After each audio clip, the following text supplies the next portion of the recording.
పాలకుర్తి కాంగ్రెస్ నియోజకవర్గంలో వర్గ విభేదాలు బగ్గుమన్నాయి. ఎమ్మెల్యే యశస్విని రెడ్డి, ఆమె అత్త ఝాన్సీ రెడ్డిల పనితీరుపై అసంతృప్తితో ఉన్న కీలక నేతలు ఏఐసీసీ కార్యదర్శి మీనాక్షి నటరాజన్ను కలిసి ఫిర్యాదు చేయడం చర్చనీయాంశంగా మారింది.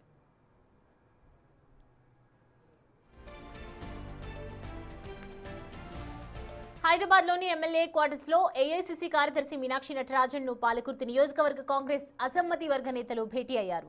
Thorrur market committee chairman Anumanla Tirupati Reddy, PACS chairman Kakirala Hariprasad, senior నేత కిషోర్ రెడ్డి, మాజీ ఏఎంసీ చైర్మన్ అనుమాన్ల నరేందర్ రెడ్డి తదితరులు ఈ సమావేశంలో పాల్గొని నియోజకవర్గ పరిస్థితిని వివరించారు. ఎమ్మెల్యే యశస్విని రెడ్డి, ఆమె కుటుంబ సభ్యుల ఏకపక్ష నిర్ణయాల వల్ల పార్టీ తీవ్రంగా నష్టపోతుందని ఫిర్యాదు చేశారు.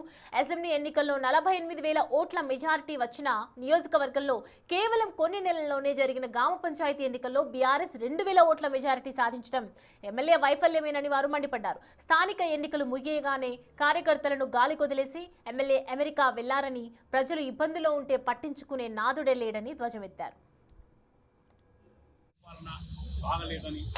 వారి యొక్క మోనోయిజం, వారి యొక్క షాడోయిజం తోటి ప్రజలు ఇబ్బంది పడతా ఉన్నారని చెప్పి మీనాక్షి గారికి మేము రిప్రజెంటేషన్ ఇవ్వడం జరిగింది. ఆ రిప్రజెంటేషన్ను మీనాక్షి గారు బాగా స్పందించారు. వారికి మేము కృతజ్ఞత చెప్తా ఉన్నాం. ఎందుకంటే కాంగ్రెస్ పార్టీలో మరి ఇటువంటి పద్ధతి ఎక్కడ లేదు. మరి క్రమశిక్షణ లేని వ్యక్తులు, ఒక సిటిజన్షిప్ లేని వ్యక్తి ఈరోజు మా మీద మోనోపలి చేస్తూ ఉన్నదంటే అది కరెక్ట్ కాదు. అధిష్టానాన్ని కూడా మోసం చేసింది. అధిష్టానం మోసం చేసి వైస్ ప్రెసిడెంట్ తీసుకున్నారు.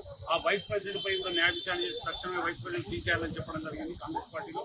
ఎందుకంటే సిటిజన్షిప్ లేని వ్యక్తులకు మన బైలాలో లేదు, కాంగ్రెస్ బైలాలో వైస్ ప్రెసిడెంట్ ఇవ్వడానికి లేదు. సిటిజన్షిప్ ఉందని చెప్పి కాంగ్రెస్ అధిష్టానాన్ని కూడా మోసం చేయడం జరిగింది. ఆ మోసాన్ని కూడా ఈ రోజు మీనాక్షి గారి దృష్టికి తీసుకుపోయినా ఎటువంటి జరగకూడదు. మరి ఎందుకు ఈ పద్ధతిలో జరుగుతూ ఉన్నది, ఇంతమంది సర్పంచులు ఓడిపోవడానికి కారణం ఏందని చెప్తే వారికి చెప్పడం జరిగింది. అమ్మ, వారి ప్రవర్తన బాగలేదు, ప్రజల్లో ఉండట్లేదు. వాళ్ళు ఎలక్షన్లు కాగానే ఇద్దరు అత్త కూడలు ఇద్దరు చదువుకొని అమెరికా వెళ్ళిపోయారు. మరి ఈ రోజు ప్రజలకు ఏ కష్టం వచ్చినా చూసేవాళ్ళు లేడు. చూసే నాయకులను మమ్మల్ని అందరినీ అసమ్మతిగా, దయాకర్రావు ద్రోహులుగా చిత్రీకరిస్తూ ఉన్నది. మరి దయాకర్రావు వదిలిపెట్టుకొచ్చిన వాళ్ళు కూడా చాలా మంది ఉన్నారు ఇక్కడ. మరి వీళ్ళందరినీ కూడా మళ్ళీ ద్రోహులుగా చిత్రీకరించడం, ఆమె డబ్బులు వసూలు చేయడం, ఆమె ఈ పద్ధతులన్నీ బాగలేక మేము వ్యతిరేకిస్తే మమ్మల్ని అసమ్మతి అనే ముద్ర వేయడం జరిగింది.